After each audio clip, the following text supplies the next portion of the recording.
Sejam muito bem-vindos ao Construindo Catedrais. Eu sou Eduardo Fausti, arquiteto especialista em arquitetura sacra e seu anfitrião. Hoje falaremos sobre o Livro dos Monstros, capítulo 1, que é O Estranho, Diferente, Selvagem, Totalmente Outro. Para falar deste tema, minha conversa é com o monge beneditino Dom Roberval Monteiro da Silva. Natural de Rolândia, Paraná, ele é pintor e professor do Pontifício Ateneu Santo Anselmo, em Roma. Tem mestrado e doutorado em Teologia e Iconografia pelo Pontifício Instituto Oriental de Roma, obviamente na Itália. Inscreva-se no nosso canal do YouTube, Arque Eduardo Fausti, e me segue lá no Instagram, que é @faustiarque, Facebook, Arque Eduardo Fausti também. E se você quiser se aprofundar um pouco mais, acesse ao meu site, que é fausti.arque.br. Também estamos em formato em podcast. Nos procure nos principais agregadores, como Spotify, Apple Podcasts, Google Cast, Pocket Cast, Anchor, Breaker, Overcast, entre outros. Em 2005, quando abri meu escritório, eu comecei, digamos, um dos primeiros projetos que entrou para o meu escritório foi uma igreja, a Igreja de Santa Teresa d'Ávila, num distrito chamado Teresópolis. E lá eu fiz uma igreja, achei que nunca mais ia projetar outra igreja na minha vida. Ao longo desses 4 anos ali, primeiros de trabalho, eu fiz 4 igrejas. 4 e estava fazendo uma quinta, quando eu entrei numa especialização de espaço litúrgico e arte sacra. E era 2009 isso. E em 2009, ainda fui fazer essa especialização pensando assim, meio que superficialmente, não tanto empenhado, digamos, em querer ser um especialista. Mas eis que, ali já nessa primeira semana, eu tive aula com um sujeito que apareceu lá e deu 4 dias seguidos de aulas. E foi nesse momento que eu me apaixonei pela arquitetura sacra e que eu senti um chamado para essa vocação de ser um missionário da arquitetura sacra. E desde esse momento que eu comecei a realmente me empenhar, digamos, e estudar cada vez mais. E hoje, quer dizer, daquelas 4, 5 igrejinhas, depois dessa, vamos dizer, essa semana específica, hoje já aí com quase 190 igrejas, já em 4 países, em 15 estados, em tanto desenvolvimento. E foi ali que eu senti esse chamado, foi nessa primeira semana de pós-graduação. E esse sujeito que estava lá dando aula era este senhor que está aqui comigo hoje, Dom Roberval Monteiro. Eu sou monge já há bastante tempo, mais de 30 anos. E descobri que era artista no mosteiro, um pouco por acaso. Já suspeitava, porque tinha, digamos, uma sensibilidade grande que o Senhor tinha me dado. E depois tive a oportunidade de vir para Roma para estudar. Escolhi estudar arte sacra. No momento não havia nada desse tipo aqui em Roma, e aí acabamos escolhendo teologia oriental, que parecia ser a coisa que mais se aproximava. Não era verdade, não se aproximava tanto, mas ali eu encontrei a minha mestra, que foi a Maria Giovanna Muzzi, que me deu praticamente todas as guias necessárias para fazer um percurso, com a ajuda dela, bastante pessoal, usando também a teologia oriental, os padres da igreja, a liturgia,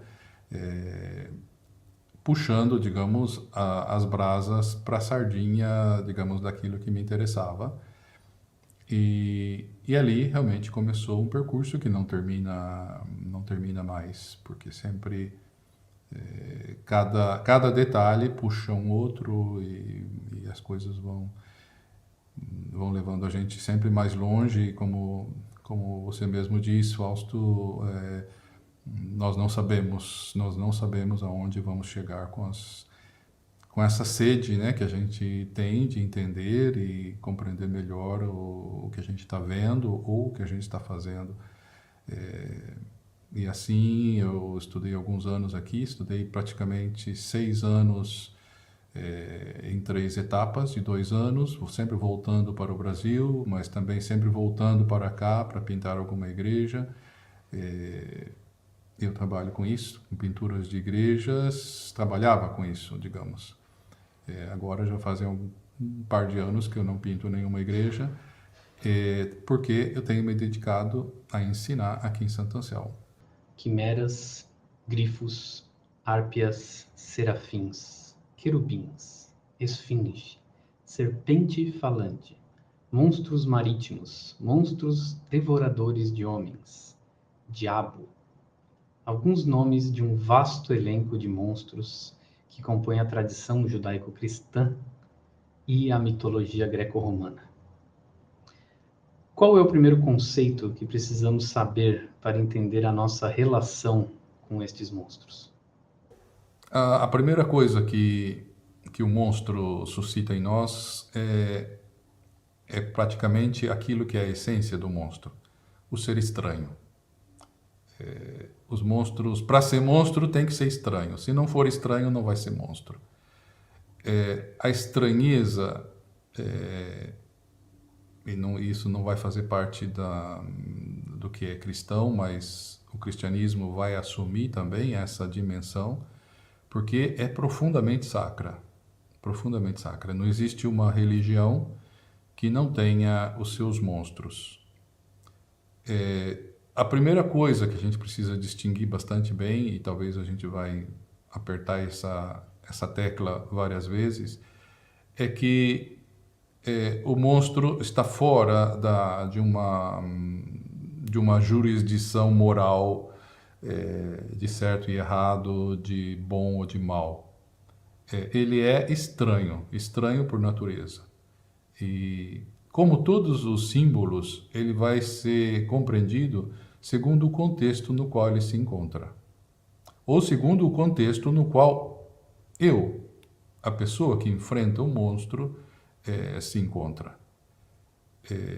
É um tema bastante amplo, como vocês fez um pequeno elenco, mas o elenco é muito grande, e vai girar sempre em torno dessa experiência que nós fazemos com alguma coisa terrificante. Não sei se essa palavra em português poderia ser usada. É alguma coisa de muito terrível, mas um terrível que é também fascinante. O Mircea Eliade, ele conta que quando ele era criança, ele foi um grande historiador das religiões e veramente até agora não saiu ninguém maior nem melhor do que ele. E ele estudou profundamente as grandes religiões e sobretudo o fenômeno religioso. Mas isso, na raiz de tudo, está uma experiência que ele fez como criança, na qual ele, com os pais, passeando no campo, fazendo um piquenique, ele escapa um pouco e entra num bosque e ele encontra uma clareira. No meio da clareira tinha um tronco cortado. Em cima do tronco tinha um pequeno lagarto, um lagarto camaleão, com cores maravilhosas, com cores incríveis. Ele vê esse animal todo colorido e ele fica deslumbrado, ele fica fascinado, ele entra em êxtase diante daquele ser. Ele diz, parecia ser o ser original. Ele faz uma experiência de Deus, uma experiência mística que vai orientar a vida dele por muito tempo, com esse animal fascinante, terrível, porque digamos, um réptil dificilmente vai ser uma coisa assim muito simpática, mas é terrível, é belo, belíssimo e ao mesmo tempo estranho e terrível. E ele vai usar a palavra andrógeno. que faz parte, né, que faz parte dessa estranheza. O andrógeno não é o andrógeno como nós entendemos no vocabulário de hoje. O andrógeno, inclusive ele tem um livro sobre o andrógeno, que é muito, muito interessante. O andrógeno seria o ser não separado. O ser não é o hermafrodita, que é ao mesmo tempo homem e mulher, mas é o ser antes da separação.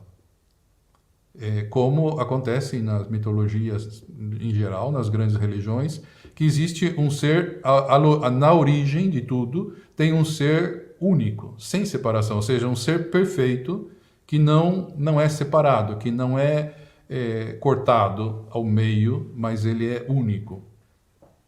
Isso nós temos, Adão, por exemplo, é um andrógeno, até que ele seja separado em dois, uma parte macho, uma parte fêmea, e isso tudo tem significados profundos dentro de nós, porque também nós, no momento em que nós somos concebidos, o óvulo fecundado se torna uma coisa só, que não é ainda nem macho nem fêmea.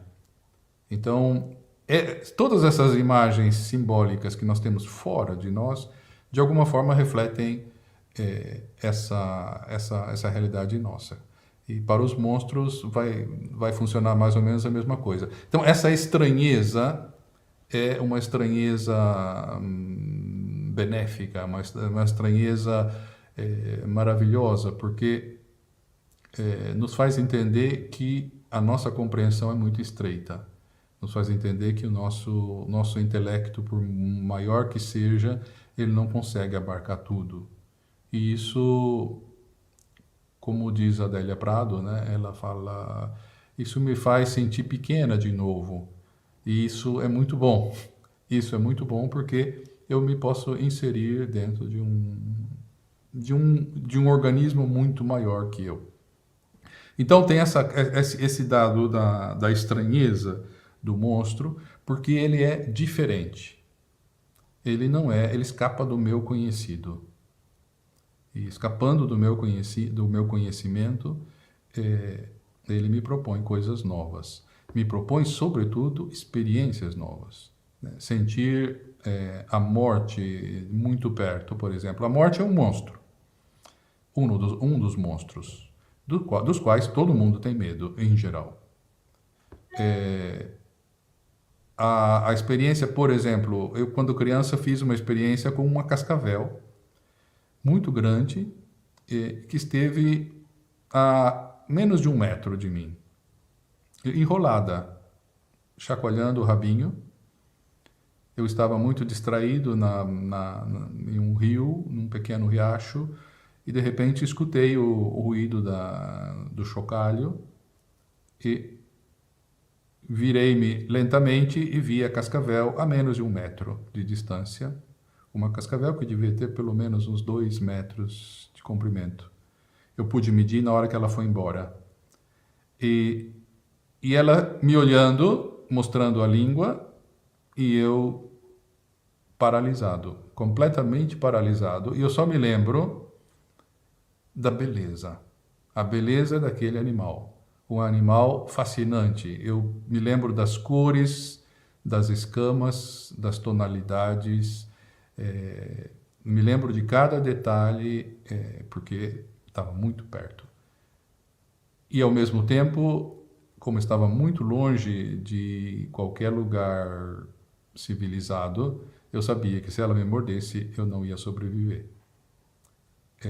E ela estava na posição de quem ia me morder, porque, digamos, ela estava na posição de dar o bote. E eu não sei se foi a minha admiração extraordinária por ela, sem medo, porque eu estava fascinado pela beleza e verdadeiramente pensei, se morrer é assim, tá bom. E aí ela se desarmou e foi lentamente, porque essas cobras venenosas são lentas, né? Ela foi-se embora, e aí eu vi o tamanho dela. E aí eu comecei a tremer como uma vara verde. E aí me dei conta da experiência do terrível e fascinante ao mesmo tempo. Então, aquela cobra, naquele momento, ela foi um monstro para mim. Porque ela não era só uma cobra, ela era a morte que vinha me visitar. Depois a vida propõe para a gente tantas outras experiências parecidas, né? Então, é o totalmente outro que vem colocar toda a nossa vida em xeque outra vez e nos ajuda a viver. Nos ajuda a viver no sentido... Penso que ninguém se sente tão vivo como quando depois que escapa de uma situação desse tipo. Então, usando a experiência dessa serpente, podemos dizer que o monstro está ligado com o selvagem.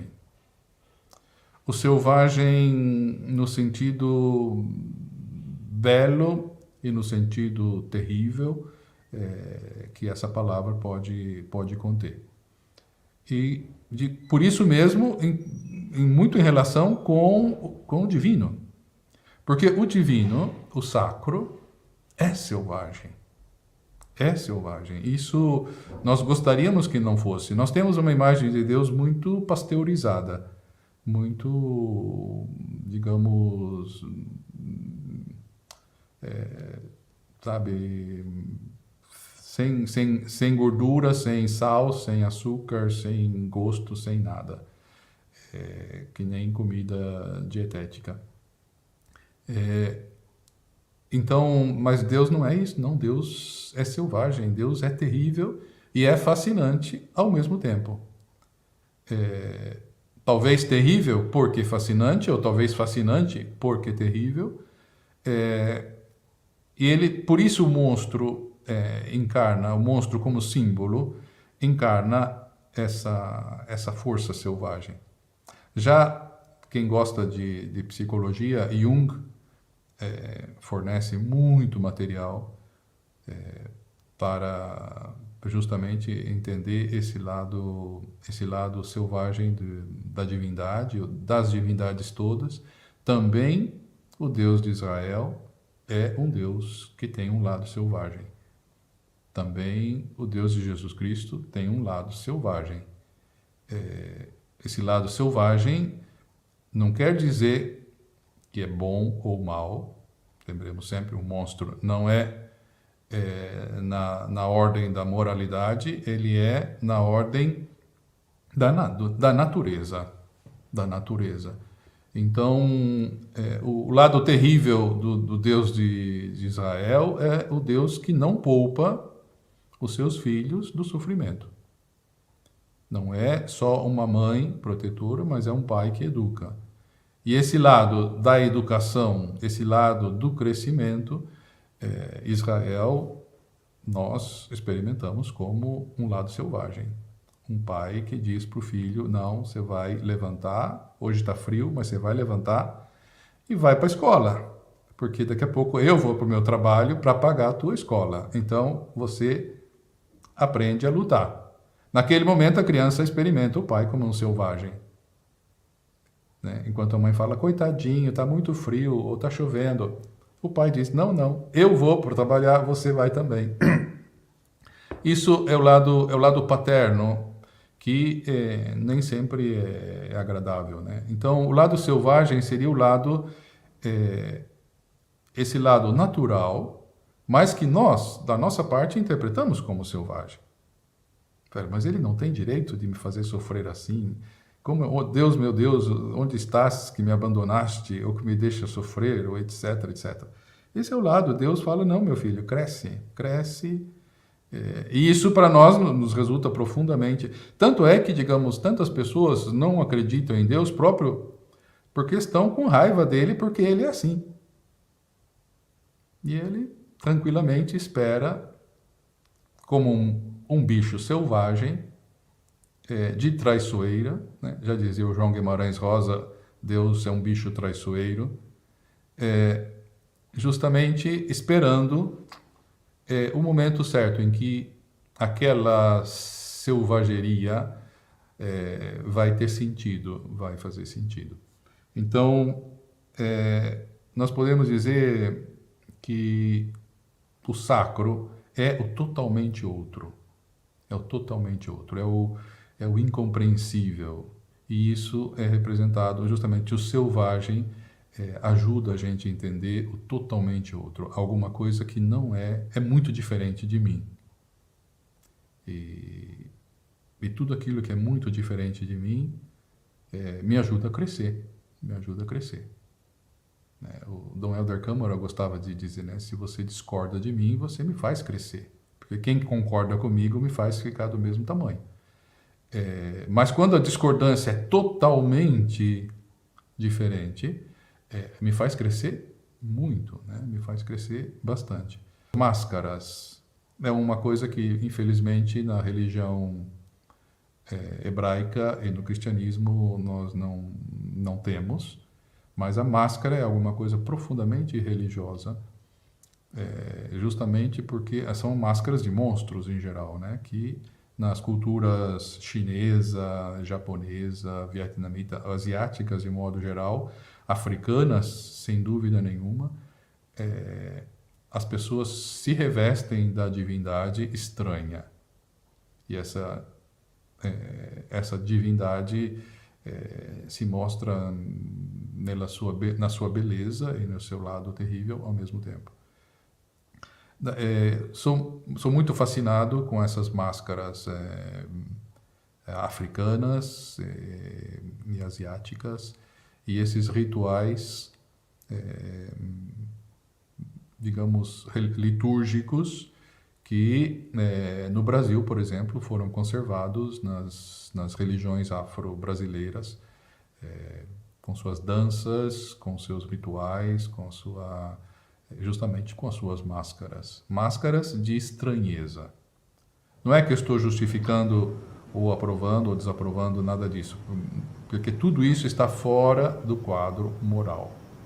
Tudo isso está no âmbito de uma experiência religiosa que ajuda o homem a entender a estranheza do divino, a estranheza do sacro e a não circunscrição, uma palavra complicada, mas vamos tentar traduzir de uma forma simples. Por que o Deus de Israel não quer que se tenham imagens? Não é por causa da imagem, mas é por causa da atitude que eu tenho de controlar a imagem. Se eu digo, essa imagem, esse ídolo é o meu Deus, eu guardo ele aqui na minha mão, dentro da minha caixinha, dentro da minha gaveta, no meu armário. Então, é um controle da divindade. Esse controle da divindade é ilusório e faz mal para nós. Porque faz mal, porque a partir do momento que eu consigo controlar Deus ou a divindade, não é divindade. Sou eu mesmo. E isso faz mal para mim. Faz mal porque eu me torno prepotente, eu me torno superior aos outros, porque eu tenho o poder da divindade. Então, os monstros me ajudam a lembrar sempre, eu não tenho poder sobre nada. Os monstros são selvagens, Deus é selvagem, desse jeito, um selvagem com, entre aspas, digamos assim, que me surpreende sempre e vai me surpreender sempre. Como me surpreende sempre um animal, Então, basicamente, o ponto de partida seria esse, o aspecto da alteridade, o totalmente outro, o estranho. Espero que esse livro dos monstros tenha ajudado vocês a entender um pouco deste lado não tão descrito da iconografia, não só cristã, né, como de tantas religiões, e que mostra a riqueza, né, das artes dentro da igreja. Dom Roberval, muito obrigado e nos vemos em breve. Então, agradeço muito essa oportunidade de poder partilhar com você, com os seus telespectadores, essas coisas maravilhosas que nós temos no tesouro da nossa humanidade e, sobretudo, temos no tesouro do cristianismo, que soube sabiamente se apropriar da linguagem humana para transmitir realidades inefáveis do mistério da encarnação, do Verbo de Deus, mistério da paixão, da morte e ressurreição de Cristo, que poderia ser traduzido somente com símbolos de linguagem simbólica humanos. Então, digamos, graças a essa linguagem que a gente vai descobrindo, a gente vai podendo entrar em posse desses tesouros, infelizmente, que a maioria dos católicos desconhece, ou às vezes até interpreta como sendo uma coisa do inimigo, quando na verdade é do amigo, né? Então a gente acaba fazendo como Eva, pensando que algumas coisas são do inimigo, quando na verdade são símbolos que precisam ser mastigados, digeridos e assimilados.